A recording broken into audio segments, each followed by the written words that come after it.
Let us start new chapter which is some application of trigonometry.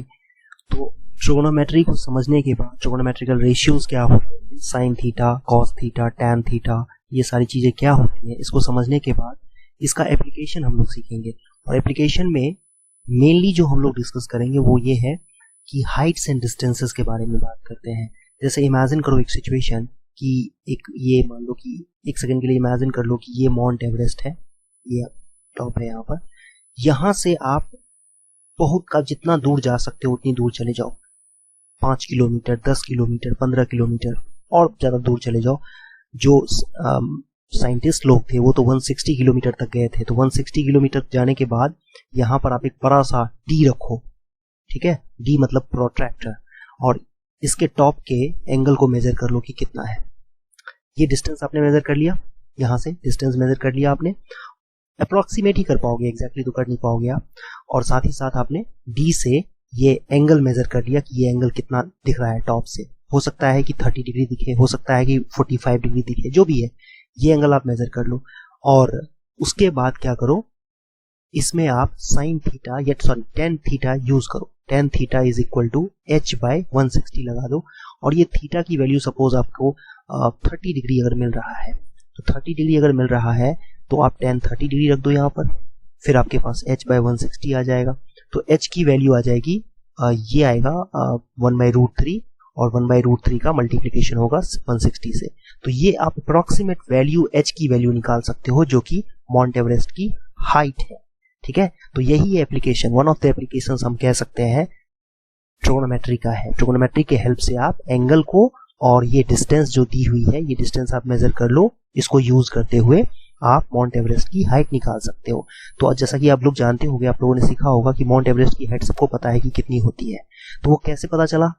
कोई जाकर के ऐसे इंची टेप से तो मेजर किया नहीं होगा, वो मैथमेटिशियंस ने ही यूज मतलब इसको इसी ट्रिगोनोमेट्री के हेल्प से ही फाइंड आउट किया है। और वो कौन है उसके बारे में भी हम लोग जानते हैं अभी। तो ये जो ट्रिगोनोमेट्री का जो ब्रांच है, हाइट एंड डिस्टेंस की जो बातें होती है, हाइट फाइंड करना या डिस्टेंस फाइंड करना, ये सब बहुत पुराने टाइम से चला आ रहा है। लेकिन रिसेंट अगर हम बात करें तो देखो, ये एक इंस्ट्रूमेंट हुआ करता था जो कि एंगल को मेजर करने के लिए यूज होता था। जैसे कोई चीज आप यहाँ से ऑब्जर्वर है, यहाँ पर ऑब्जर्वर बैठा हुआ है, चलो इसका फिगर भी बना देते हैं, और ये कोई बहुत ऊंची चीज है जिसके टॉप को देख रहा है। तो इस तरीके से ये जो एंगल होगा, ये एंगल क्या होगा वो फाइंड आउट करने के लिए ये डिवाइस यूज किया जाता है। ये इसका साइज बहुत बड़ा होता है, थियोडोलाइट कहते हैं इसको। ब्रिटिशर्स ने पहले यूज किया था इसको, देखो 1852 में, मतलब ऑलमोस्ट 150 ईयर्स बैक। और माउंट एवरेस्ट की हाइट को फाइंड करने के लिए, जो सबसे ऊंची चोटी है हिमालय की, उसको फाइंड करने के लिए उन्होंने किया था। और वो कहाँ लगाया था इन्होंने? देखो 160 किलोमीटर के दूर, मतलब उस चोटी से दूर लगाया था इन्होंने। पीक को ऑब्जर्व किया गया और वो भी 6 डिफरेंट स्टेशन से। और 1856 में दिस पीक वाज नेम्ड, सबसे ऊंची जो चोटी थी उसको नाम दिया गया आफ्टर सर जॉर्ज एवरेस्ट, जो ब्रिटिशर्स थे ये। तो ये भी एक इंटरेस्टिंग फैक्ट है कि माउंट एवरेस्ट क्यों कहते हैं, बिकॉज सर जॉर्ज एवरेस्ट जो मैथमेटिशियन होंगे जिन्होंने ये, या ज्योग्राफर भी कह सकते हो आप उनको, साइंस से रिलेटेड, मतलब ऐसा नहीं है कि केवल मैथमेटिशियन ही होंगे, वो डेफिनेटली एक साइंटिस्ट आप उनको कह सकते हो, सर्वेयर कह सकते हो, कुछ भी।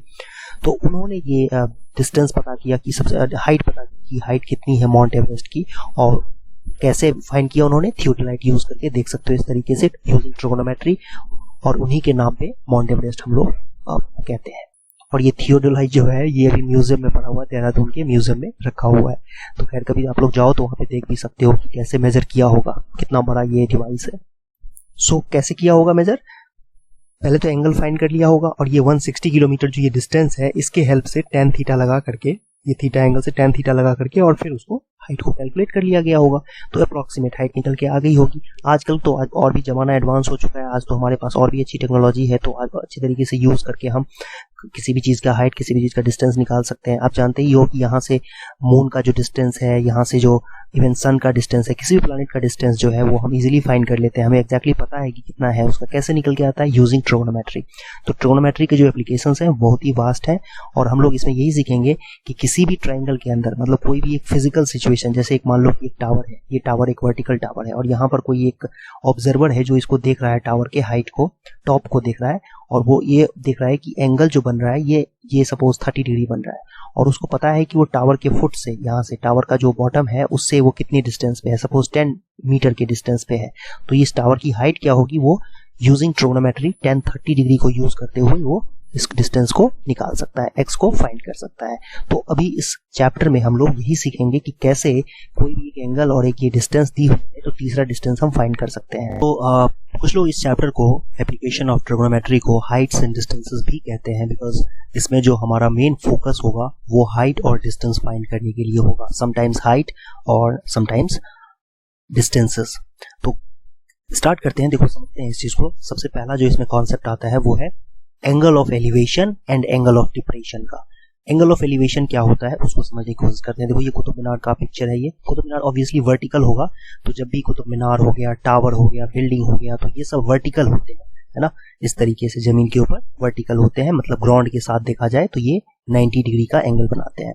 तो ये कुतुब मीनार है, वर्टिकल है और ये कोई ऑब्जर्वर है, छोटा सा दिख रहा होगा आपको फिगर, ये ऑब्जर्व कर रहा है कि कुतुब मीनार के टॉप का, जिसको कि हम सी पॉइंट से रिप्रेजेंट कर रहे हैं, एंगल ऑफ एलिवेशन है, कुछ एंगल होगा जिसको थीटा कह सकते हो आप। तो एंगल ऑफ एलिवेशन का वैसे डेफिनेशन क्या होता है इसको भी समझते हैं हम लोग। सबसे पहली बात तो ये ऑब्जर्वर है, ऑब्जर्वर जैसे यहाँ पर है, थोड़ा सा इसको जूम करते हैं तो आप देख पाओगे कि ये जो ऑब्जर्वर है इसकी अपनी कुछ हाइट है, ऑब्वियसली 1.5 मीटर या 1.2 मीटर जो भी इसकी हाइट होगी वो हाइट है। एक लाइन हमने पैरेलल ड्रॉ कर दिया है ग्राउंड के पैरेलल, इसको ये एक ग्राउंड के पैरेलल हमने लाइन ड्रॉ कर दिया है जिसको ए बी आप कह सकते हो। तो ए बी जो है वो हॉरिजॉन्टल लाइन है, एक हॉरिजॉन्टल है ये, और साथ ही साथ एक इमेजिनरी एक लाइन है जो टॉप को ऑब्जर्वर के साथ कनेक्ट कर रहा है, ऑब्जर्वर की आई एंड जो ऑब्जेक्ट है कुतुब मीनार उसके टॉप को कनेक्ट कर रहा है। ये एक इमेजिनरी लाइन है, ऐसी कोई लाइन होगी नहीं, बट हम ऐसा अज्यूम कर लेते हैं कि ये एक लाइन जो है इमेजिनरी लाइन जो कि ऑब्जेक्ट के टॉप को एंड ऑब्जर्वर के आई को कनेक्ट कर रहा है, उसको लाइन ऑफ साइट कहते हैं। और ये एक हॉरिजॉन्टल लेवल है, हॉरिजॉन्टल लेवल भी कह सकते हो आप इसको, या हॉरिजॉन्टल लाइन सिंपली। तो हॉरिजॉन्टल लाइन या हॉरिजॉन्टल लेवल और लाइन ऑफ साइट के बीच का जो एंगल होता है उसको एंगल ऑफ एलिवेशन कहते हैं। और एंगल ऑफ एलिवेशन तब बनता है जब ऑब्जर्वर नीचे रहता है और ऑब्जेक्ट ऊपर होता है। ऐसे ही सपोज कि एक अगर एरोप्लेन की बात करें अगर हम, तो ये मान लो एरोप्लेन है, ये हवा में है और यहाँ पर कोई ग्राउंड पे ऑब्जर्वर है, सपोज ये ग्राउंड पे कोई ऑब्जर्वर है, इसको देख रहा है, तो ऑब्वियसली ऑब्जर्वर यहाँ नीचे है और ऑब्जेक्ट जो कि यहाँ एरोप्लेन है वो ऊपर है। तो इस केस में ये ग्राउंड हो गया, हॉरिजॉन्टल लेवल जिसको कहते हैं हम, हॉरिजॉन्टल लेवल। तो इस और ये लाइन ऑफ साइट है, इसको बोलते हैं लाइन ऑफ साइट। तो इनके बीच का जो एंगल होगा ये कहलाता है एंगल ऑफ एलिवेशन। ये थीटा जो है ये कहलाएगा एंगल ऑफ एलिवेशन। सो आप समझ सकते हो इस तरीके से, ये जो एंगल होगा ये एंगल ऑफ एलिवेशन कहलाएगा थीटा, ये लाइन ऑफ साइट है और ये हॉरिजॉन्टल लेवल है। तो इस तरीके से आपको समझना है। मोस्ट इंपॉर्टेंट थिंग जो इसमें आपको समझना था वो ये कि एंगल ऑफ एलिवेशन तब बनता है जब ऑब्जर्वर नीचे होता है और ऑब्जेक्ट ऊपर होता है। ऐसे ही एक और फिगर दिया हुआ है समझाने के लिए, समझने के लिए। ये ऑब्जेक्ट है यहाँ पर काइट, जो कि एक ऑब्जेक्ट की तरह है, आप देख सकते हो। ये बच्ची देख रही है इस काइट को, तो ये जो इसके आई के पैरेलल जो एक लाइन होगी इमेजिनरी लाइन, उसको हम लोग हॉरिजॉन्टल लेवल कहते हैं। और ऑब्जर्वर जो यहाँ पर है उसकी आई और ऑब्जेक्ट के बीच में जो एक इमेजिनरी लाइन है, ये लाइन ऐसे कोई लाइन होती नहीं है, ये लाइन हम बनाते हैं समझने के लिए चीजों को, उसको लाइन ऑफ साइट कहते हैं। और ऑब्वियसली लाइन ऑफ साइट और हॉरिजॉन्टल लेवल के बीच का जो एंगल होगा उसको हम एंगल ऑफ एलिवेशन कहेंगे। और यहाँ पर एंगल ऑफ एलिवेशन इसलिए कहते हैं क्योंकि ऑब्जर्वर नीचे है और ऑब्जेक्ट ऊपर। तो इस तरीके से भी आप इसको याद रख सकते हो कि एंगल ऑफ एलिवेशन तब बनेगा जब ऑब्जर्वर नीचे से ऊपर की तरफ देख रहा होगा। एक दूसरा इंपॉर्टेंट है फैक्ट जो कि इस चैप्टर में यूज करेंगे हम लोग, वो है angle of depression. Angle of depression क्या होता है देख सकते हो आप, समझ में आ ही गया होगा देख करके कि ऑब्जर्वर जब ऊपर हो और ऑब्जेक्ट जब नीचे हो। ये फुटबॉल यहाँ पर है, ऑब्जर्वर देखो यहाँ पे ग्राउंड से कुछ डिस्टेंस पे है, वो ऊपर की तरफ, मान लो ये h डिस्टेंस पे है, 10 मीटर 5 मीटर जो भी है, ये h डिस्टेंस पे है, h हाइट पे है, इनफैक्ट h हाइट से वो ऑब्जर्वर देख रही है इसको, ऑब्जेक्ट को। और ऑब्जर्वर की आंख से एक लाइन हमने पैरेलल ड्रॉ कर दिया है जो जिसको हम कहते हैं हॉरिजॉन्टल लेवल। तो हॉरिजॉन्टल लेवल भी एक इमेजिनरी लाइन है जो हम ग्राउंड के पैरेलल ड्रॉ करते हैं। ये हमारा ग्राउंड है, आप देख सकते हो, और इसके पैरेलल हमने हॉरिजॉन्टल लेवल बना दिया है। और ये लाइन ऑफ साइट है, लाइन ऑफ साइट क्या होता है? ऑब्जेक्ट, ये रहा ऑब्जेक्ट एंड ऑब्जर्वर की आई को कनेक्ट करने वाला एक इमेजिनरी लाइन, उसको हम लाइन ऑफ साइट कहते हैं। मतलब सिंपल सी बात यह है कि ऑब्जर्वर जहां से देख रहा है और ऑब्जेक्ट जहां पर है, उन दोनों को मिलाते हुए एक लाइन ड्रॉ कर दो, उसको लाइन ऑफ साइट कहेंगे। और ये लाइन एक इमेजिनरी लाइन होती है। तो हॉरिजॉन्टल लेवल और लाइन ऑफ साइट के बीच का जो एंगल होगा, ये जो एंगल होगा, सपोज यहाँ पर इस एंगल को मैं अल्फा बोलता हूँ, तो ये हमारा एंगल ऑफ डिप्रेशन होगा। इंपॉर्टेंट बात जो इसमें ध्यान रखनी होती है कि एंगल ऑफ डिप्रेशन तब बनता है जब ऑब्जर्वर ऊपर होता है और ऑब्जेक्ट नीचे होता है। ऑब्जर्वर जब, मतलब जैसे आप मान लो कि अपनी छत के टॉप पे खड़े हो और वहां से आप नीचे की तरफ ग्राउंड पे कोई बच्चा खेल रहा है क्रिकेट, उसको आप देख रहे हो, तो उस केस में एंगल ऑफ डिप्रेशन बनेगा, है ना। ऑब्जर्वर सपोज यहाँ पर है, सपोज यहाँ पे ये एक टॉप बिल्डिंग है, बिल्डिंग का टॉप यहाँ पर है, कोई बैठा हुआ है यहाँ पे, और यहाँ से वो कोई किसी भी ऑब्जेक्ट को देख रहा है। यहाँ पर सपोज एक क्या कहना चाहिए, यहाँ से एक कार जा रही है, उस कार को वो देख रहा है। तो इस तरीके से ये जो एंगल बनेगा, कैसे एंगल बनेगा, ये जो लाइन हमने ड्रॉ की है इसको लाइन ऑफ साइट कहेंगे। और एक ग्राउंड के पैरेलल, ये जो हमारा ग्राउंड है जहाँ पे कार चल रही है, देख सकते हो आप इस तरीके से, ग्राउंड के पैरेलल एक लाइन ड्रॉ करेंगे, उसको हॉरिजॉन्टल लेवल कहा जाता है। तो हॉरिजॉन्टल लेवल और लाइन ऑफ साइट के बीच का जो एंगल होगा, यही एंगल ऑफ डिप्रेशन होगा। इसमें ऑब्जर्वर यहाँ पर बैठा हुआ है और ऑब्जेक्ट यहाँ पे है, ये ग्राउंड पे है, नीचे की तरफ है। तो बस ये इतना सा ही ध्यान रखना है आपको कि जब ऑब्जर्वर ऊपर होगा और ऑब्जेक्ट नीचे होगा, तो उस केस में एंगल ऑफ डिप्रेशन बनता है। और ये दो जो हैं, ये मेन दो कॉन्सेप्ट हैं इस चैप्टर के। उसके बाद बाकी सारा ट्रिगोनोमेट्रिकल रेशियो को यूज करते हुए क्वेश्चन को सॉल्व करें। तो हाइट एंड डिस्टेंस को समझने के लिए सबसे जरूरी जो चीज है वो है क्वेश्चन प्रॉब्लम सॉल्विंग। प्रॉब्लम से ही आपको डिफरेंट टाइप के सिचुएशंस दिखेंगे और उन्हीं को सॉल्व करके आपकी अंडरस्टैंडिंग बढ़ेगी इसमें। तो let us start with example. NCERT का सॉल्व एग्जांपल है ये। इसमें लिखा हुआ है कि tower stands vertically on the ground from a point on the ground which is 15 metre away from the foot of the tower and angle of elevation of the top of the tower is found to be 60 degree. तो यहाँ दो तीन चीजें जो आपको decode करनी है। ये वर्ड यूज हुआ है elevation, angle of elevation. That means कि ऑब्जर्वर जो है हमारा वो नीचे है और ऑब्जेक्ट जो ये देख रहा है, जिस चीज को ये देख रहा है वो ऊपर है, इसके ऊपर है। मतलब ऑब्वियसली अगर ये हाइट हम देखें तो यहाँ पर कहीं पर है, ये तो इसके पैरेलल में आ गया। इतनी हाइट तो आप देख सकते हो, ऑब्जर्वर यहाँ तक है, हाइट ऑब्जर्वर की हाइट। तो ऑब्जेक्ट जिसको ये देख रहा है, जिस ऑब्जेक्ट को देख रहा है, ऑब्जेक्ट इनफैक्ट हो सकता है यहाँ पर टावर है, तो टावर तो वो ग्राउंड से भी लगा हुआ है, बट वो टावर को नहीं, टावर के टॉप को देख रहा है। ठीक है, टावर के टॉप को देख रहा है, तो इसीलिए ये हमारा यहाँ पर ये ऑब्जेक्ट हो गया, ये पार्ट ये ऑब्जेक्ट हो गया और ये ऑब्जर्वर है। तो ये जो एंगल होगा यहाँ पर कुछ इस तरीके से एंगल बनेगा, 30 डिग्री 60 डिग्री होगा इस तरीके से। जैसा कि आप देख सकते हो एनसीईआरटी में ये फिगर भी बना के दिया हुआ है। ये टावर है और 60 डिग्री एंगल बन रहा है। टावर का जो फुट है वहां से ऑब्जर्वर मतलब हमारा जो यहाँ पर पर्सन है जो देख रहा है इसको, वो 15 मीटर अवे है टावर के फुट से। टावर का फुट का मतलब ये वाला पार्ट। ओके, अब हमें height of the tower find करनी है। दैट मीन्स ये h हमें फाइंड करनी है यहाँ से। तो इसको करने के लिए आप सबसे पहले तो देखो, ये जो आपने सिचुएशन एग्जाम में, जब भी आप एग्जाम में ये क्वेश्चन को सॉल्व करोगे तो पहले तो ये फिगर बनाओगे, फिगर को एक्सप्लेन भी करना होगा आपको। तो सॉल्यूशन जब आप लिखोगे तो कुछ इस तरीके से आपको स्टार्ट करना है। AB को हमने हाइट ले लिया टावर का, C be the position of the observer such that BC is equal to 15 and BCA angle is equal to 60 degree. अब राइट एंगल ट्राइंगल ABC में अगर हम देखें तो tan 60 डिग्री क्या होगा, tan 60 degree is equal to AB by BC, correct. और tan 60 degree की वैल्यू हमने पढ़ा हुआ है, जानते हैं कितना होता है ये, √3। और AB की वैल्यू तो हमें पता है नहीं, तो AB रहने देंगे। BC की वैल्यू 15 है, तो यहाँ पर 15 मीटर डाल दो। तो आपको यहाँ क्रॉस मल्टीप्लिकेशन से AB की वैल्यू आपको मिल जाएगी 15√3 मीटर। और यही आपकी हाइट भी है। तो लास्ट में एक कंक्लूडिंग स्टेटमेंट भी लिख दो कि height of the tower is 15√3 metre. आपको √3 की वैल्यू इसमें नहीं दी हुई है क्वेश्चन के अंदर, तो इसीलिए आप इसको ऐसे ही छोड़ दो। अगर वैल्यू दी हुई होगी तो √3 की जगह पे मतलब मल्टीप्लाई करके 15 से और फिर हम फाइनली आंसर निकाल दें। तो इस तरह के क्वेश्चन को ऐसे करना है। जो इसमें इम्पोर्टेंट फैक्ट है वो ये, एक तो आपको फिगर बनाना आना चाहिए, फिगर समझने आना चाहिए कि कैसा होगा, विजुअलाइजेशन होनी चाहिए आपको कि टावर ऑब्वियसली वर्टिकल होता है इस तरीके से। ठीक है, और मान लो कि जो वॉल होता है, दीवार जो होती है वो भी इस तरीके से वर्टिकल होगी, नहीं लगाओगे तो कुछ इस तरीके से स्लैंट होगी, है ना। ये सीढ़ी जो होती है वो कुछ इस तरीके से लगती है। अब सीढ़ी को आप दीवार पे ऐसे लगाने का कोई सेंस नहीं बनता है। तो ये कुछ कॉमन सेंस की चीजें हैं जो आपको पता होनी चाहिए, है ना।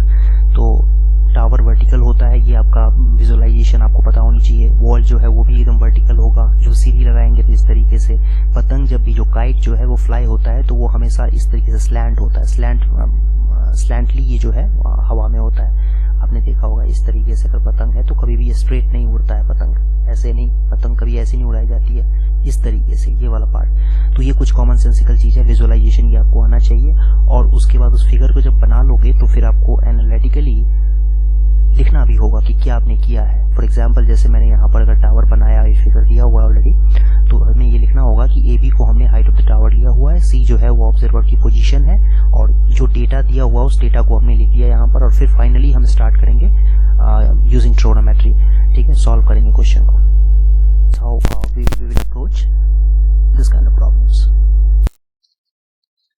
नेक्स्ट एग्जाम्पल देखो, इसमें लिखा हुआ है कि एक बिल्डिंग है, 10 मीटर हाइट है उसके ऊपर एक झंडा लगा हुआ है, फ्लैग लगा हुआ है, फ्लैग स्टाफ लगा हुआ है, और एंगल ऑफ एलिवेशन बिल्डिंग के टॉप की 30 डिग्री है, एंगल ऑफ एलिवेशन इस फ्लैग स्टाफ के टॉप की 45 डिग्री है। तो आपको इसमें दो चीज़ें फाइंड करनी है, एक तो लेंथ ऑफ फ्लैग स्टाफ, ये dB length, and AP length find करनी है, ये दो चीज़ें फाइंड करनी है। तो उसके लिए सबसे पहले हम क्वेश्चन के सॉल्यूशन का इंट्रोडक्शन देंगे कि भाई ए बी और बी टी जो है वो हाइट्स हैं इसके, बिल्डिंग के और फ्लैग स्टाफ के।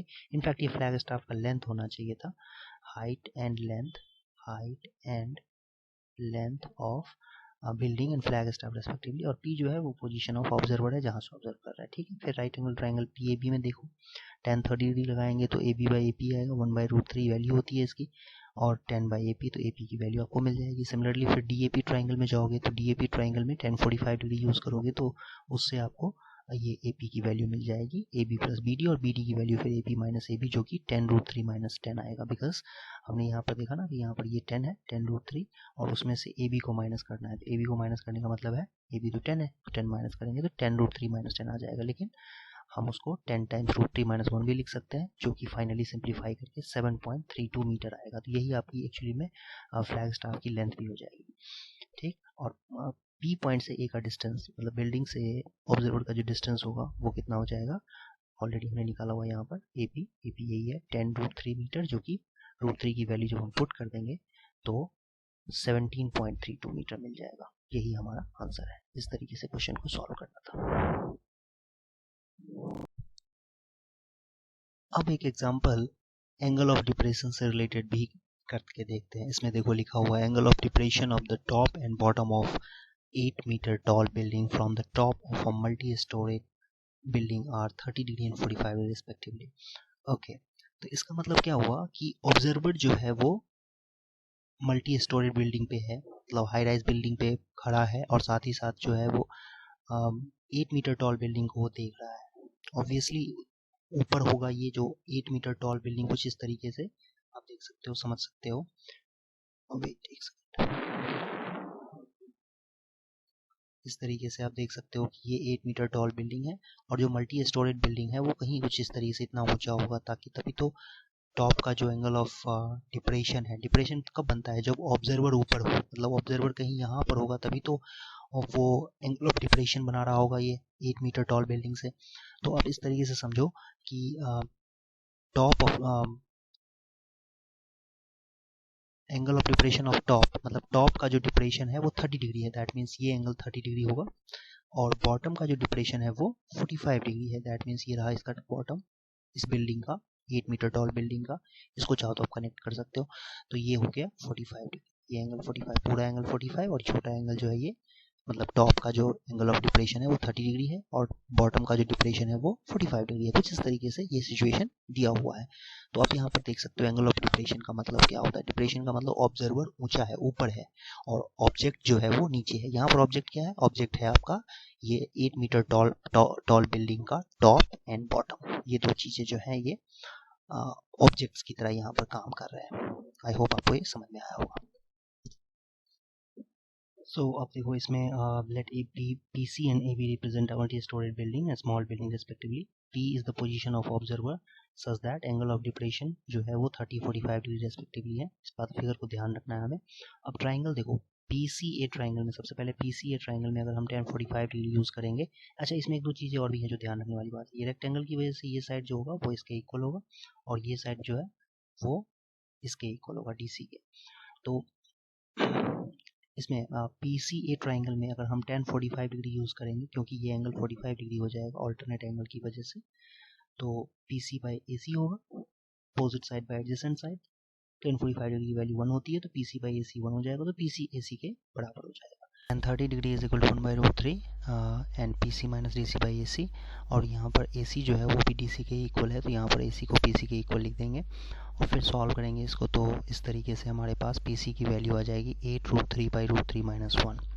अब रेशनलाइज कर देंगे इसको, तो रेशनलाइज करने के बाद जो फाइनल आंसर आएगा वो 4√3 टाइम्स √3 + 1 मीटर. यही PC जो है वो मल्टी स्टोरी बिल्डिंग की हाइट है. और distance between building also is equal to AC which is also equal to PC 4√3 times √3 + 1 metre.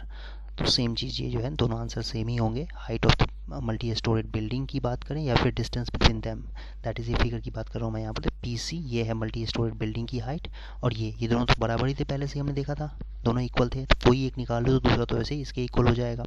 सो हमने यही किया है इस क्वेश्चन में कि हमने AC की वैल्यू फाइंड कर ली, यहाँ से PC की वैल्यू फाइंड कर ली और PC की वैल्यू फाइंड करने के बाद AC भी सेम आंसर देगा, सेम वैल्यू आएगी. नाउ एक्सरसाइज से क्वेश्चन देखो, इसमें लिखा हुआ है from a point on the ground the angle of elevation of the bottom and the top of transmission tower fixed at the top of 20 metre high building are 45 degree and 60 degree. So यहाँ बात हो रही है angle of elevation की. तो angle of elevation का मतलब observer नीचे है और ऑब्जेक्ट ऊपर है. यहाँ पर ऑब्जेक्ट क्या है, तो ये समझने वाली बात यह है कि एक बिल्डिंग के ऊपर एक टावर लगा हुआ है. सपोज ये बिल्डिंग है और इसके ऊपर एक टावर लगा हुआ है. तो अब समझो यहाँ से कि बॉटम और टॉप ऑफ ट्रांसमिशन टावर, तो ये इसका बॉटम है टावर का और ये टॉप है. अब कोई ऑब्जर्वर यहाँ पर बैठा हुआ है तो ये देखेगा, टॉप को देखेगा तो यूँ कुछ इस तरीके से एंगल बनेगा और बॉटम को देखेगा तो कुछ इस तरीके से एंगल बनेगा. ये पैरेलल टू ग्राउंड कर देते हैं. तो यही एंगल्स जो दिए हुए हैं वो 45 डिग्री एंड 60 डिग्री दिया हुआ है. दैट इज़ ये 45 डिग्री होगा और ये कंप्लीट एंगल 60 डिग्री होगा. यही एंगल ऑफ एलिवेशंस हो गए. अब आपको इसमें हाइट फाइंड करनी है, टावर की हाइट फाइंड करनी है, जबकि बिल्डिंग की हाइट दी हुई है 20 मीटर. तो ये अगर 20 मीटर है और इसकी हाइट को अगर हम h ले लेते हैं तो ये h हमें कैलकुलेट करना है with the help of this information. मतलब 45 डिग्री एंगल दिया हुआ है, 60 डिग्री ये भी एंगल दिया हुआ है और 20 मीटर इसकी हाइट है. दैट इज़ ये हाइट आपको 20 दी हुई है, h निकालना है. तो इसको अब एक अच्छे से फिगर बनाते हैं और फिर इसको सॉल्व करने की कोशिश करते हैं. तो ये रहा हमारा फिगर. इसमें हमने देखो ट्राइंगल बनाया, राइट एंगल ट्राइंगल्स हैं. इसमें CB बिल्डिंग की हाइट है और BA टावर की हाइट है. Angle of elevation 45 degree 60 degree दिया हुआ है, वो हमने कंस्ट्रक्ट कर ही दिया. इसके बाद ये हाइट जो है AB टावर की हाइट, उसको हमने h अज्यूम कर लिया है. और फिर इसके बाद दो राइट एंगल ट्राइंगल्स हैं BCD और एक है ACD. तो पहले BCD triangle, right angle triangle BCD में अगर हम देखें तो tan 45 degree is equal to BC by CD होगा. वैसे तो आप ज्योमेट्री से डायरेक्टली भी कह सकते हो, क्योंकि एक राइट एंगल ट्राइंगल है तो ये एंगल भी 45 डिग्री हो जाएगा. तो ये आइसोसेलेस ट्राइंगल होगा और उस केस में BC और CD इक्वल हो जाएंगे. देखने से नहीं लग रहा है, फिगर वैसा एग्जैक्ट नहीं बन पाया है, इसलिए देखने से नहीं लग रहा है कि BC और CD इक्वल होंगे, बट है बिकॉज एंगल्स इक्वल हैं तो आइसोसेलेस ट्राइंगल होगा और side opposite to equal angles are equal, है ना. तो tan 45 degree is equal to BC by CD और tan 45 डिग्री की वैल्यू 1 होती है तो 1 is equal to 20 by CD. So CD is equal to 20 metre. अब इसके बाद ACD ट्राइंगल में tan 60 डिग्री यूज़ करो. tan 60 डिग्री क्या होगा, अपोजिट साइड जो कि AC है अपॉन में एडजेसेंट साइड जो कि CD है. लेकिन हम AC को AB प्लस BC लिख सकते हैं और CD को तो CD रहने देंगे, क्योंकि CD की वैल्यू तो हमने निकाल रखी है अभी 20. तो इस तरीके से आप देख सकते हो कि √3 is equal to h plus 20 upon में 20 और क्रॉस मल्टीप्लिकेशन करके h की 20 को इसमें शिफ्ट कर दोगे 20 √3 के पास तो माइनस हो जाएगा और फिर 20 कॉमन ले लेंगे इसमें से, है ना. मतलब ये 20 लेफ्ट साइड में जाएगा तो 20 √3 - 20 इज इक्वल टू h होगा और फिर 20 कॉमन ले लेंगे तो ये आंसर आ जाएगा। इसमें हमें √3 की वैल्यू नहीं दी हुई थी कि कितनी लेनी है, इसीलिए मैंने आंसर यहीं पर छोड़ दिया और यही सही है, क्योंकि जब वैल्यू ना दी हुई हो तो वैल्यू पुट नहीं करना चाहिए, इतने पे ही छोड़ देना चाहिए।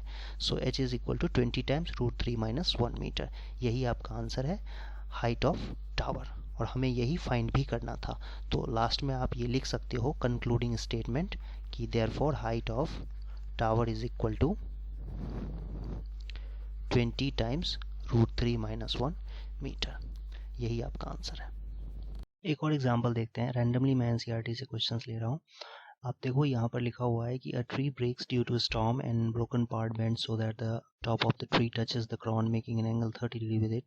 The distance between the foot of the tree and the point where the top touches the ground is 8 metre. इसका मतलब ये कहना चाह रहा है कि ये देखो, ये ओरिजिनली ट्री था AC, मान लो कि B पॉइंट से टूट गया। अब जो टूटा हुआ पार्ट है, मतलब ये AB वाला पार्ट जो है वो टूट, यहाँ से B से टूटा हुआ है, तो जो AB होगा वो जमीन पे आ गया, मतलब अब वो AB जो है वो BD बन गया। इनफैक्ट ऐसे ट्री था, यहाँ से टूट गया, ये वाला पार्ट जो था वो यहाँ से टूट के जमीन पे आ गया। तो इस तरीके से कुछ जो ये लेंथ होगी वही इसके बराबर होगी, दैट इज AB जो है वो BD के इक्वल होगा, टूटा हुआ पार्ट है। और ये भी दिया हुआ है कि ग्राउंड के साथ जो ये टूटा हुआ पार्ट है ये 30 डिग्री का एंगल बना रहा है, ये 30 डिग्री एंगल हो गया। और ये भी लिखा हुआ है the distance between the foot of the tree का मतलब ये है ना, to the point where the top touches the ground. Top मतलब पहले तो टॉप ये था, लेकिन अब क्योंकि पेड़ गिर चुका है और यहाँ पर आ गया है उसका टॉप, टूटा हुआ जो ऊपर वाला हिस्सा होगा तो जमीन पे है, तो इनके बीच का distance foot of the tree और टॉप ऑफ द ट्री जो कि अभी जमीन को टच कर रहा है, उसके बीच का डिस्टेंस 8 मीटर दिया हुआ है। तो आपको कहा जा रहा है कि हाइट ऑफ द ट्री बताओ क्या होगी। हाइट ऑफ द ट्री का मतलब AC की हाइट, बिकॉज ट्री की ओरिजिनल जो हाइट थी वो तो AC थी ना, तो वो हमें फाइंड आउट करना है इसमें। तो इस तरीके से हम लिखेंगे कि AB be the original height of the tree, AB be the broken part, AC be the original height of the tree, AC be the original height of the tree and AB be the broken part. So AB जो है वही BD के equal हो जाएगा, जितना part टूटा उतना ही जमीन पे आ गया। BDC एंगल 30 डिग्री है, CD की वैल्यू 8 दी हुई है क्वेश्चन में। फिर राइट एंगल ट्रायंगल BCD में अगर हम देखें तो tan 30 डिग्री यूज करेंगे, tan 30 degree is equal to BC by CD। BC by CD का मतलब BC बाई 8, BC की वैल्यू आ जाएगी क्रॉस मल्टीप्लीकेशन से 8 बाई √3 मीटर। अच्छा, आप चाहो तो पाइथागोरस, ये वैल्यू आपको पता चल चुकी है, ठीक है, ये वैल्यू आपको मालूम है, तो पाइथागोरस थ्योरम से डायरेक्टली ये निकाल सकते हो। ये क्यों निकालोगे, बिकॉज आपको ये पूरी हाइट निकालने के लिए आपको AB प्लस BC निकालना होगा, तो AB BD के बराबर है, या तो BD निकाल लो, ठीक है, पाइथागोरस थ्योरम से, या नहीं तो फिर cos 30 डिग्री लगा के भी निकाल सकते हो। cos 30 डिग्री लगाओगे तो cos 30 degree is equal to CD by adjacent side by hypotenuse, तो उससे आपको BD की वैल्यू आ जाएगी 16 √3 मीटर। और फिर हाइट ऑफ द ट्री दोनों को ऐड कर देंगे, इन दोनों लेंथ को, जो अभी हमने BD निकाला है 16 अपॉन √3 मीटर, और उसमें हम 8 बाई √3 मीटर को ऐड करेंगे तो 24 बाई √3 हो जाएगा। और 24 बाई √3 को हम 8 √3 भी लिख सकते हैं, बिकॉज 24 को आप लिख सकते हो 24 बाई √3 को आप लिख सकते हो 8 इंटू 3 अपॉन में √3, 24 को 8 इंटू 3 लिख सकते हैं, और ये फर्दर √3 इंटू √3 लिख सकते हो, इससे कैंसिल हो जाएगा, तो 8 √3 मीटर आ जाएगा आंसर। यही हमें करना था, इसमें height of the tree find करना था, original height of the tree, जो कि 8 √3 मीटर के इक्वल है इस क्वेश्चन में। Next example is a statue 1.6 meter tall stands on the top of pedestal from a point on the ground. The angle of elevation of the top of the statue is 60 degree। तो ये figure ये बनाया हुआ है इसमें, ये हमारा pedestal है, ठीक है, और इसके ऊपर एक मूर्ति लगी हुई है या स्टैचू लगा हुआ है, तो ये स्टैचू का टॉप है और ये पेडेस्टल का टॉप है, ठीक है।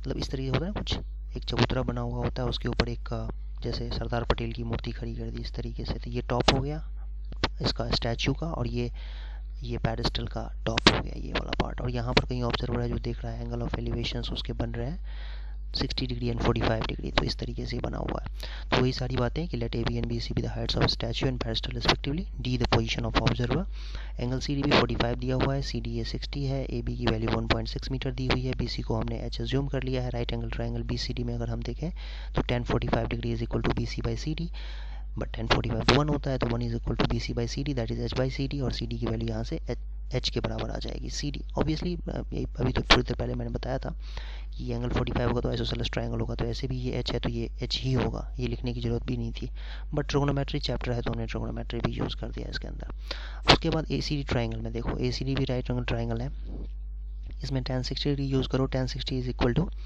AC by CD, but AC जो है देखो ध्यान से, AC जो है वो AB प्लस BC के इक्वल है, 1.6 प्लस H के इक्वल है, और अपॉन में CD तो अभी फाइंड किया है H, और tan 60 √3 होता है, क्रॉस मल्टीप्लिकेशन कर दो तो √3 times H is equal to 1.6 plus H, और फिर H को लेफ्ट साइड में ट्रांसपोज करो तो √3 minus 1 times H is equal to 1.6, और फिर इसके बाद रैशनलाइज कर दो, रैशनलाइज करने के बाद ये √3 माइनस 1, √3 प्लस 1 जो है वो A² माइनस B² के फार्मूले से 2 के इक्वल आ जाएगा, और फिर फाइनली हमारे पास ये आंसर आ जाएगा। सो हाइट ऑफ पेडेस्टल जो है वो यही फाइंड करना था हमें, height of pedestal he find करना था, तो ये इक्वल आ जाएगा इसके 0.8 टाइम्स √3 प्लस 1। यहाँ पर √3 की वैल्यू दी नहीं हुई है क्वेश्चन के अंदर, इसीलिए हम आंसर जो है वो √3 प्लस 1 √3 में ही छोड़ देंगे, यही आंसर है इसका। Next example is angle of elevation of top of a building from the foot of the tower. यहाँ पर दो ऑब्जेक्ट्स हैं तरीके से, एक टावर है और दूसरा बिल्डिंग है। तो यहाँ पर हम अज्यूम कर रहे हैं, यहाँ पता नहीं है हमें कि ये बहुत बड़ा मतलब जो बिल्डिंग है वो ज़्यादा ऊंचा है या फिर टावर, यहाँ पर पता नहीं चल रहा है। हम अज्यूम कर लेते हैं कि टावर ऊंची है, यहाँ पर 50 मीटर हाइट है उसकी, तो यही ज़्यादा बड़ा होगा। तो टावर की हाइट 50 मीटर है और बिल्डिंग की हाइट को हमने h ले लिया है, आप देख सकते हो फिगर में। और साथ ही साथ ये लिखा हुआ है, ध्यान से पढ़ो क्वेश्चन में, कि angle of elevation of the top of a building. Top of the building का मतलब यहाँ से, यहाँ ये point top of the building ये है, इसका elevation from the foot of the tower का फुट कौन सा है, ये रहा। यहाँ से एंगल ऑफ एलिवेशन जो है वो 30 डिग्री है। And the angle of elevation of the top of the tower, top of tower क्या है, ये रहा टॉप ऑफ द टावर। यहाँ का एलिवेशन जो है वो from the foot of building, building की फुट कहाँ पर, यहाँ पर सी पॉइंट पे, तो वहां से 60 डिग्री एंगल बन रहा है। अब इसके बाद आपको कहा जा रहा है कि height of the building find करो। तो सारी बातें वही कि AB और CD जो है height of tower building respectively. CBD हमने ले लिया, CBD दिया हुआ है, sorry 30 degree, BCA 60 degree, AB 50 दिया हुआ है, CD को H हमने एज्यूम कर लिया। राइट एंगल ट्रायंगल ABC में देखो तो tan 60 degree is equal to AB by BC होगा, tan 60 √3 होता है, √3 is equal to 50 by BC, BC की वैल्यू आ जाएगी ये। अब ये इक्वेशन 1 मान लेते हैं इसको भी यूज करेंगे बाद में। फिर triangle, right angle triangle DCB में tan 30 degree is equal to DC by BC होगा। tan 30 की वैल्यू 1 बाई √3 होती है, तो DC और DC BC की जगह पे ये वैल्यू उठा के यहाँ रख देंगे फ्रॉम इक्वेशन 1। क्रॉस मल्टीप्लिकेशन कर दो, 1 का 50 अपॉन √3 से मल्टीप्लिकेशन होगा और √3 का H से मल्टीप्लिकेशन होगा। फिर अगेन क्रॉस मल्टीप्लिकेशन करो तो 3H इज इक्वल टू 50 होगा, H की वैल्यू 50 बाई √3, 50 बाई 3 मीटर आ जाएगी। यही हाइट ऑफ द बिल्डिंग है, यही हमें फाइंड आउट भी करना था इसके अंदर। नेक्स्ट एग्जाम्पल देखो, इसमें लिखा हुआ है दो पोल्स हैं इक्वल हाइट के standing on the opposite side of either side of the road. मतलब ये अगर BD अगर एक रोड है, इस तरीके से रोड जा रही है, ठीक है, तो एक पोल यहाँ पर है, एक तरीके देख सकते हो, और दूसरा पोल यहाँ पर है। इन दोनों के बीच का डिस्टेंस दिया हुआ है 80 मीटर, और साथ ही साथ कह रहा है कि रोड के बीच में कहीं पर पॉइंट है ताकि एंगल ऑफ एलिवेशन जो है वो 60 और 30 डिग्री बन रहे हैं इस तरीके से। तो ये सिचुएशन दिया हुआ है। अब इसमें आप देखो दो ट्रायंगल्स बन रहे हैं, एक ABP और दूसरा CDP। तो ABP ट्रायंगल में अगर हम देखें, या पहले हम ABP ट्रायंगल में अगर देखेंगे तो tan 60 degree is equal to AB by BP होगा, लेकिन tan 60 √3 होता है, √3 इज इक्वल टू, और AB को हमने H लेट किया हुआ है तो H बाई BP, तो BP की लेंथ आ जाएगी। सिमिलरली CDP ट्रायंगल में अगर देखें तो tan 30 डिग्री के हेल्प से CD बाई PD, लेकिन CD तो H ले रखा है तो H ही आएगा, और PD जो है वो BD माइनस PB होगा। तो BD माइनस PB का मतलब BD तो 80 है, तो 80 माइनस BP मतलब 80 माइनस H बाई √3 आ जाएगा। और इसके बाद क्रॉस मल्टीप्लिकेशन कर देंगे। क्रॉस मल्टीप्लिकेशन किसके साथ, 1 का 80 माइनस H √3 से और H का √3 से, और फिर इसके बाद H वाले टर्म्स को एक साइड में शिफ्ट कर देंगे। तो फाइनली हमारे पास कैलकुलेशन करने के बाद H की वैल्यू आ जाएगी 20 √3 मीटर। तो यही हाइट्स हैं, दोनों पोल की हाइट तो सेम थे, तो आंसर आ जाएगा 20 √3। और साथ ही साथ हमें डिस्टेंस भी कहा गया है फाइंड करने के लिए, जहाँ से एंगल ऑफ एलिवेशन 60 और 30 हो रहे थे, मतलब P का B से डिस्टेंस और P का D से डिस्टेंस। तो PB कितना हो जाएगा, PB देखो निकाला हुआ है यहाँ पर, PB निकाला हुआ है H बाई √3, तो H तो हमने अभी भी निकाला 20 √3, तो 20 √3 बाई √3 विच इज़ 20। और क्लियरली अगर PP 20 होगा तो PD 60 होगा, बिकॉज दोनों B और D के बीच का डिस्टेंस 80 है। तो यही आंसर आ जाएगा। 20 मीटर एंड 60 मीटर डिस्टेंसेस हैं पॉइंट P का B और D से, एंड हाइट ऑफ द पोल जो है वो 20 √3, दोनों के दोनों पोल्स की हाइट यही होगी। एग्जाम्पल देखो, ये है एक TV टावर है और ये एक कनाल के एक साइड में यहाँ पर खड़ा है। From a point on the other bank directly opposite to the tower, the angle of elevation of the top of the tower is 60 degree. मतलब ये एक तरीके से आप ये समझ सकते हो कि ये कनाल का दूसरा एंड है, ये कनाल है, ये BC, और यहाँ पर टावर है, और साथ ही साथ ये जो कनाल का दूसरा एंड है, यहाँ से एंगल ऑफ एलिवेशन जो है वो 60 डिग्री दिया हुआ है, और इधर से 20 मीटर अवे फ्रॉम इट, मतलब सी पॉइंट से 20 मीटर दूर यहाँ से एंगल ऑफ एलिवेशन की बात करें तो वो 30 डिग्री दिया हुआ है। इस तरीके से कुछ सिचुएशन होगा। फिर आपको कहा जा रहा है कि height of the tower find करो और width of the kanal find करो। तो क्लियरली इसको हमने h ले लिया। फिर इसके बाद राइट एंगल ट्राइंगल ABC में अगर हम देखें तो tan 60 डिग्री हो जाएगा AB बाई BC, और h बाई BC की वैल्यू आ जाएगी ये। इसके बाद फिर से दूसरे ट्राइंगल ABD में अगर देखेंगे tan 30 डिग्री यूज करेंगे, 1/√3 होता है tan 30 डिग्री। AB की वैल्यू h ले रखी है हमने, अज्यूम कर रखा है, और BD अभी निकाला है। सॉरी, BD जो है वो BC प्लस CD होगा। तो BC प्लस CD का मतलब BC तो h/√3 है और CD दे रखा है क्वेश्चन के अंदर 20, तो h/√3 प्लस क्रॉस मल्टीप्लिकेशन करो, 1 का मल्टीप्लिकेशन होगा इस पूरे के साथ डिनोमिनेटर में जो भी है, और उसके बाद √3 का मल्टीप्लिकेशन h के साथ। फिर इसके बाद h वाले टर्म्स को एक साइड ले आओ, तो उससे आपको h की वैल्यू आ जाएगी 3 - 1/√3 = 20, तो h की वैल्यू आ जाएगी 10√3। यही आ गया हाइट ऑफ द टावर आ जाएगा 10√3 मीटर, और विड्थ ऑफ द कनाल जो है वो BC है, विड्थ ऑफ द कनाल होगा BC। तो BC की लेंथ कितनी हो जाएगी, ये BC, यहाँ पर विड्थ ऑफ द कनाल कितना हो जाएगा, ये BC होना चाहिए। तो BC तो हमने पहले निकाला हुआ है, h/√3 दैट इज, ठीक है, ये कुछ गलत आ गया। विड्थ ऑफ द कनाल जो है वो ये है।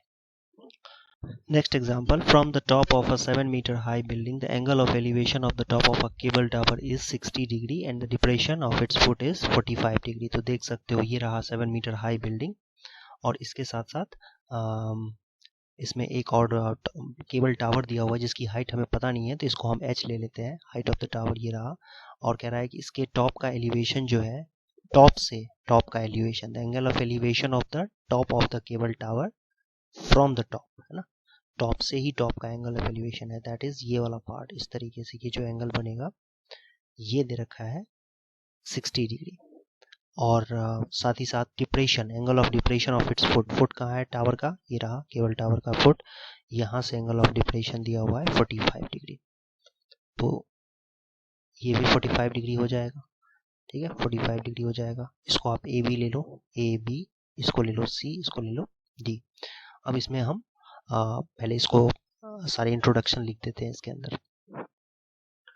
सो AB हमारा हाइट है बिल्डिंग का, CD हाइट है केबल टावर का, CAP 60 डिग्री हो जाएगा, ADB और TAP एंगल दोनों 45 हो जाएंगे, ऑल्टरनेट एंगल्स हैं तो इक्वल हो जाएंगे ये दोनों एंगल्स ऑल्टरनेट एंगल्स की वजह से, और AB की वैल्यू 7 दे रखी है ऑलरेडी। CD को हमने h ले लिया। राइट एंगल ट्राइंगल ABD में पहले देख लो आपकी tan 45 डिग्री यूज करेंगे तो AB बाई BD होगा, लेकिन AB तो 7 दे रखा है तो 7 बाई BD, और tan 45 डिग्री 1 होता है, क्रॉस मल्टीप्लिकेशन से BD की वैल्यू आ जाएगी।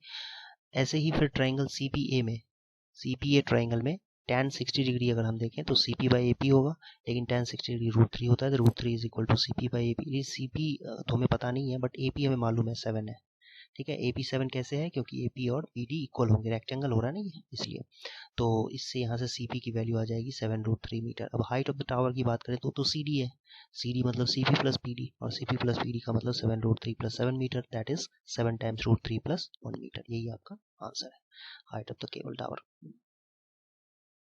एग्जाम्पल देखो, as observed from the top of a 75-meter high lighthouse from sea level, the angles of depression of two ships are 30 degree and 45 degree।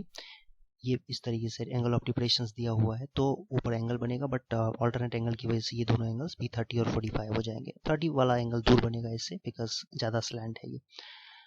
If one ship is exactly behind the other on the same side of lighthouse same side का मतलब क्या हुआ, अगर ये मान लो कि light house है तो दो जो शिप्स हैं वो एक यहाँ सेम साइड इसको कहते हैं। अगर एक शिप यहाँ और एक यहाँ होता तो अपोजिट साइड हो जाता, एक इधर लेफ्ट एक राइट, लेकिन यहाँ पर दोनों जो है वो एक ही साइड में है, मतलब या तो लेफ्ट में या राइट में। मतलब फिगर आप ऐसे दोनों साइड से बना सकते हो, या तो दोनों को लेफ्ट में ले लो, दोनों ये C और D पॉइंट को, या दोनों C और D को राइट में ले सकते थे, वैसे भी बना सकते थे फिगर को। फिर कह रहा है find the distance between two ships. तो कैसे इसको सॉल्व करेंगे, इसमें सब कुछ आपको दे रखा है, हाइट भी दे रखी है 75 मीटर, दोनों के बीच का एंगल ऑफ डिप्रेशंस भी दे रखे हैं, दैट इज आपको ये एंगल C D पॉइंट पे जो एंगल्स बन रहे हैं वो भी आपको दिया हुआ है। अब इसको सॉल्व कैसे करेंगे वो देखते हैं।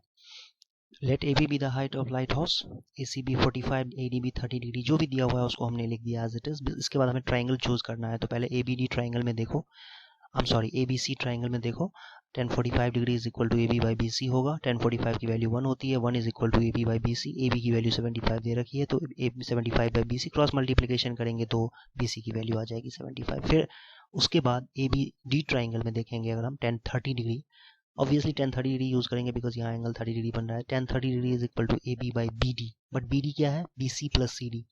सो 1030 की वैल्यू रख देंगे 1/√3 is equal to A B की वैल्यू भी दी हुई है 75, तो 75 by B C plus C D, but B C अभी निकाला है 75, वो यहाँ पुट कर दो और plus C D, cross multiplication करो, 1 का मल्टीप्लीकेशन होगा 75 प्लस सी डी से और 75 का मल्टीप्लीकेशन √3 से, फिर 75 को ट्रांसपोज करो, राइट साइड में ले जाओ, तो सी डी की वैल्यू आ जाएगी 75 कॉमन आके √3 - 1, 75 टाइम्स √3 - 1 मीटर।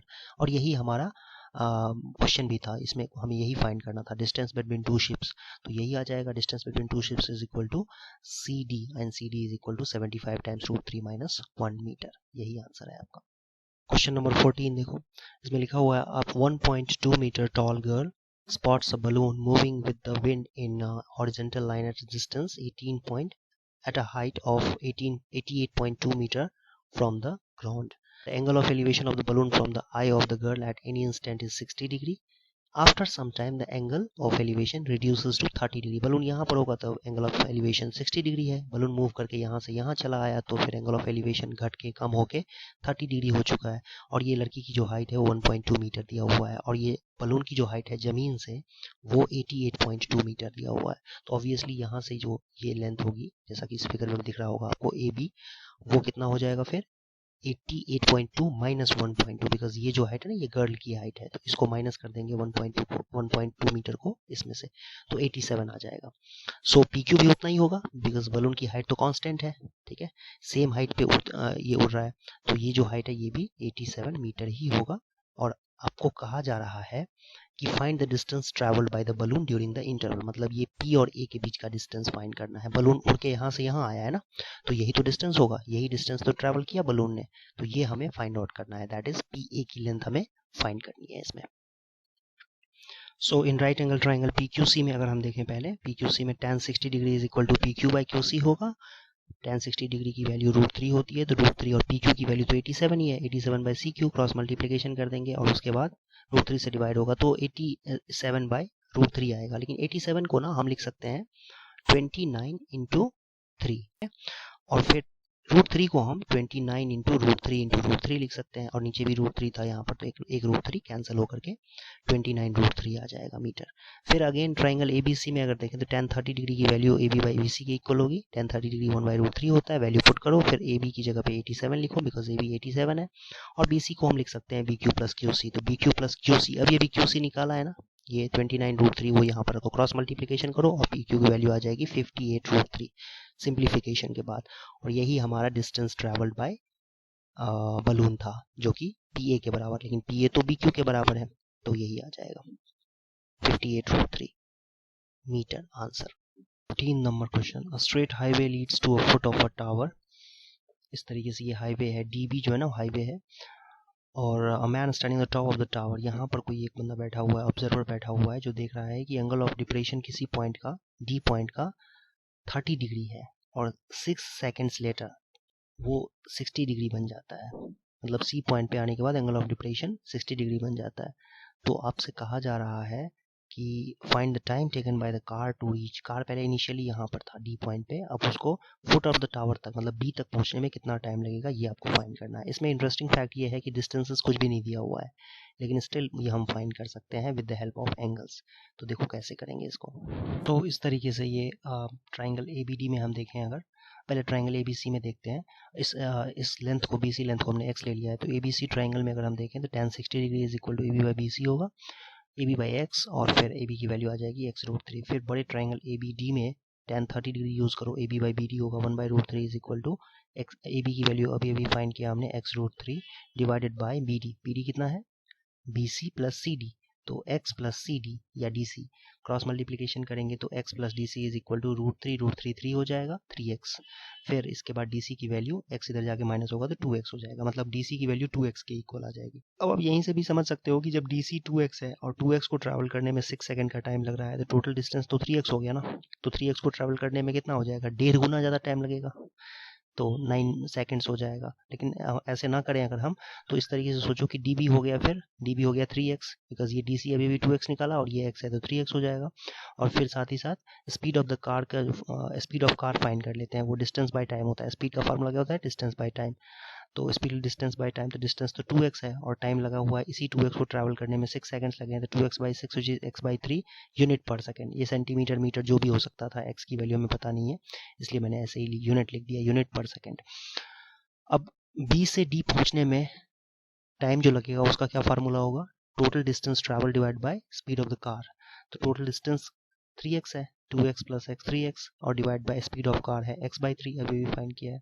ये 3 ऊपर चला जाएगा, x से x कैंसिल हो जाएगा, 9 सेकेंड्स आंसर आ जाएगा, यही आपको फाइंड करना था। 16th number example, the angle of elevation of top of a tower from 2 points at a distance of 4 meter and 9 meter from the base of the tower and in the same straight line with are complementary, मतलब एक ही side में है, A B tower है अगर, तो A B के एक side में ही सी और डी दो पॉइंट्स हैं, सच दैट ये जो एंगल्स बन रहे हैं सी पॉइंट पे, सी और मतलब एंगल ए सी बी और ए डी बी एंगल्स जो हैं ये कॉम्प्लीमेंट्री हैं। That is A C B angle को अगर मैं थीटा लेता हूँ तो A D B angle 90 degree minus theta हो जाएगा। और ये बी सी की लेंथ भी दी हुई है 4 मीटर और डी बी की लेंथ है 9 मीटर दी हुई है, ठीक है। 2 points distance 4 metre and 9 metre from the base of the tower, यहाँ से बी पॉइंट से डिस्टेंसेस पे हैं ये 2 पॉइंट जो है, ये 4 मीटर और 9 मीटर, टोटल डिस्टेंस 9 है। गलती से डीसी को मत 9 मत ले लेना। हमें कह रहा है प्रूव करो height of the tower is 6 metre, ठीक है। तो इसमें कोई भी एंगल दिया नहीं है, हमने यहाँ पर थीटा एज्यूम किया था, ये 90 माइनस थीटा होगा। इनफैक्ट आप अगर यहाँ पर इस 90 डिग्री माइनस थीटा को थीटा लेते तो इसको 90 माइनस थीटा लेना होता। तो फिर अब ट्राइंगल एबीसी में देखो, ट्राइंगल एबीसी में tan थीटा को हम लिखेंगे A B by D C, और tan theta is equal to A B को ए बी रहने देते हैं, बी सी की वैल्यू 4 दी हुई, क्रॉस मल्टीप्लीकेशन करेंगे तो A B is equal to 4 tan theta आ जाएगा। फिर ए बी डी ट्राइंगल में देखें तो tan 90 डिग्री माइनस थीटा जो है वो A B by B D के इक्वल होगा, तो कॉट थीटा आ जाएगा ए बी बाई, क्योंकि tan 90 degree minus theta cot theta होता है, तो cot theta is equal to A B by 9, cross multiplication करो, A B is equal to 9 cot theta, second equation है। अब दोनों इक्वेशंस को मल्टीप्लाई कर दो, एलएचएस को एलएचएस से, आरएचएस को आरएचएस से। ए बी को ए बी से मल्टीप्लाई करेंगे तो ए बी स्क्वायर हो जाएगा, 4 और 9 36, 4 into 9 36, tan theta into cot theta की वैल्यू 1 होती है, बताइए, तो ए बी स्क्वायर 36 हो जाएगा, ये तो 1 हो गया, तो ए बी स्क्वायर 36 है तो ऑब्वियसली ए बी 6 हो जाएगा, यही हाइट ऑफ द टावर है 6 मीटर। तो यही हमें प्रूव भी करना था कि height of the tower is 6 metre. I hope ये समझ में आया होगा।